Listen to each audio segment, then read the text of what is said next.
Merci à toi d'avoir fait le choix de cette vidéo, c'est un plaisir de te retrouver aujourd'hui.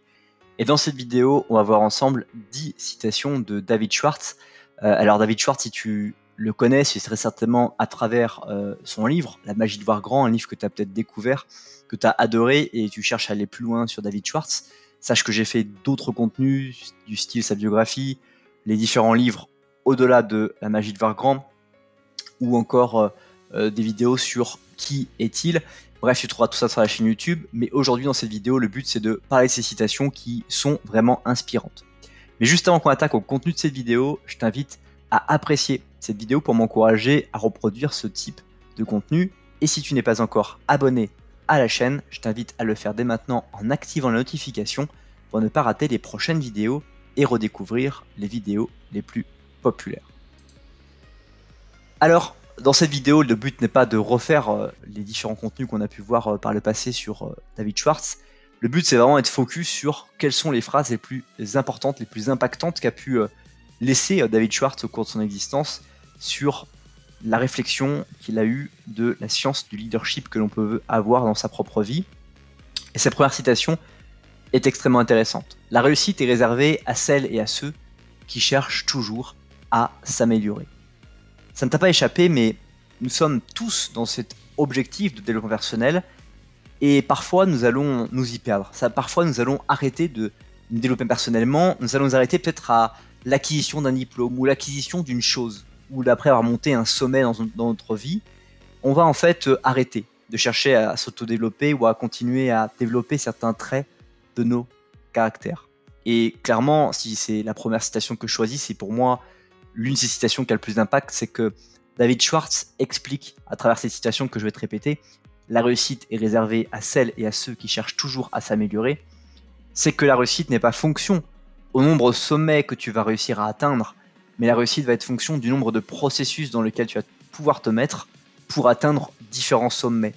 Plus tu vas avoir cette capacité de te mettre dans des processus dans lesquels tu vas devoir t'adapter, dans lesquels tu vas faire en sorte de t'adapter, plus tu vas apprendre des nouvelles choses sur toi-même, plus tu vas devoir te transformer personnellement, un peu comme un caméléon qui va devoir changer de peau pour pouvoir s'imbriquer dans le paysage, et tu vas pouvoir en fait te transformer, devenir une autre personne, et donc d'avoir un sentiment de réussite. Et puis aussi d'ailleurs, si tu as cet état d'esprit-là, tu vas pouvoir aussi progresser et ne jamais avoir le sentiment de régresser. Parce que l'une des choses qui est extraordinaire, c'est un peu à l'image de la vie, et la vie est un peu comme un fleuve, tu vas des fois remonter le courant et des fois tu vas chercher à vouloir t'arrêter. Le problème c'est que si tu restes dans la rivière au moment où tu t'arrêtes, tu vas te faire remporter par là où tu vas commencer à monter la rivière. Et donc l'objectif c'est quand tu veux t'arrêter, soit tu continues toujours à avancer à contre-courant pour remonter le fleuve jusqu'au sommet parce que c'est un véritable processus. Quand on veut améliorer sa vie, quand on veut améliorer une sphère de sa vie, il faut remonter à contre-courant, il faut partir du bas de la rivière pour remonter au sommet. Et évidemment, dès qu'on va s'arrêter en chemin, il faut soit sortir de l'eau, soit il faut continuer à toujours un petit peu à vouloir avancer parce que sinon, le courant va nous ramener à notre point de départ. Et aussi longtemps que on arrête de vouloir forcer dans l'eau, on va s'arrêter. Et très souvent, les gens en fait vont choisir un sommet, vont commencer à remonter le courant et à un moment donné, ils vont s'arrêter sur le bord de la berge, qui est un très bon comportement pour récupérer, mais ils vont jamais reprendre la remontée du courant parce qu'ils vont apprécier le paysage, l'endroit où ils se trouvent, là où ils ont fait leur arrêt, alors que certainement ils auraient à y gagner encore une fois, à aller encore plus loin dans leur avancée. Deuxième citation que je voulais partager avec toi, c'est que la beauté, comme le succès en tout, est une question de personnalité. L'une des choses que David Schwartz avait à partager dans ses ouvrages, c'est le fait que nous avons tous une imagination que la richesse, elle est exclusivement pécuniaire. C'est qu'une manière d'avoir de l'argent dans sa poche ou d'avoir de l'argent sur une carte bleue ou avoir de l'argent dans un compte en banque. Mais la vraie richesse intérieure, c'est cette manière de pouvoir être satisfait de soi-même. Cette manière de pouvoir avoir l'impression qu'on s'est enrichi dans la journée parce que l'on a appris, parce qu'on a lu, parce qu'on a échangé avec quelqu'un ou parce qu'on a vu quelque part. C'est vraiment ce qui va t'enrichir. La satisfaction à travers éventuellement un événement, à travers quelque chose que tu vas faire avec quelqu'un, ou à travers quelque chose que tu vas lire ou que tu vas comprendre sur la vie. Troisième citation, c'est que le remède à la peur, c'est l'action. Évidemment, on a tous peur dans notre vie. D'ailleurs, dans le livre Plus malin que le diable de Napoleon Hill, on découvre cette manière dont le diable agit avec 90% des gens sur la peur. La peur de changer un emploi, par exemple. La peur de parler en public. La peur de changer un emploi, c'est la peur de s'imaginer dans un nouvel environnement et de considérer qu'on n'arriverait pas à s'adapter. Mais si on est dans un environnement tel que nous sommes aujourd'hui, eh bien c'est que nous avions un jour commencé. D'ailleurs, c'est la même chose quand on a la peur de parler à un inconnu. Toutes personnes que nous avons dans notre vie ont été des inconnus. Même vos parents, quand vous êtes nés, étaient des inconnus pour vous d'une certaine manière. Donc tous, nous avons entrepris une adaptation à un moment ou à un autre dans un environnement et nous avons progressé. Et c'est quelque chose qui est important de garder en tête, c'est que cette peur-là, c'est quelque chose qui doit au contraire booster à l'action et qui doit te motiver à agir. Enfin aussi, la peur de parler en public, puisque j'ai fait allusion il y a quelques instants, cette peur en fait de se montrer au regard des autres, cette peur d'être perçu de manière qu'on ne veut pas, parce qu'on a peur de se faire briser par la manière dont les gens vont nous percevoir, c'est aussi démontrer que nous sommes beaucoup trop influencés par ce que pensent les autres que par ce que nous pensons de nous-mêmes. Et ce qui est plus important, c'est naturellement ce que nous pensons de nous-mêmes, avant ce que pensent les autres de nous. Parce qu'on ne peut pas vouloir en fait être dépendant de la pensée des autres sur les capacités que nous avons ou que nous n'avons pas. Nous ne pouvons être uniquement en confiance avec nous-mêmes sur les compétences, les capacités que nous considérons avoir, et celles, éventuellement, si nous pouvons avoir cette clairvoyance, que nous n'avons pas. Quatrième citation, prenez dès aujourd'hui la résolution de tirer parti de vos échecs.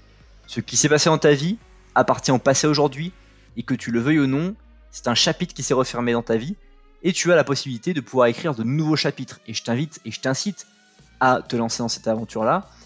Mais l'objectif, c'est pas de reproduire la même erreur, parce que quand on fait une erreur dans la vie, il faut la noter et essayer de ne jamais la reproduire et de pouvoir relire une situation dans le futur et de savoir qu'il ne faut pas agir de la même manière que vous avez pu agir là où vous avez fait vos erreurs. Cinquième citation, c'est que la foi, la confiance en soi, une attitude positive sont à la source de la puissance, des talents et de l'énergie nécessaire à l'action. Avec la foi, en ses capacités, vient la manière de les exploiter.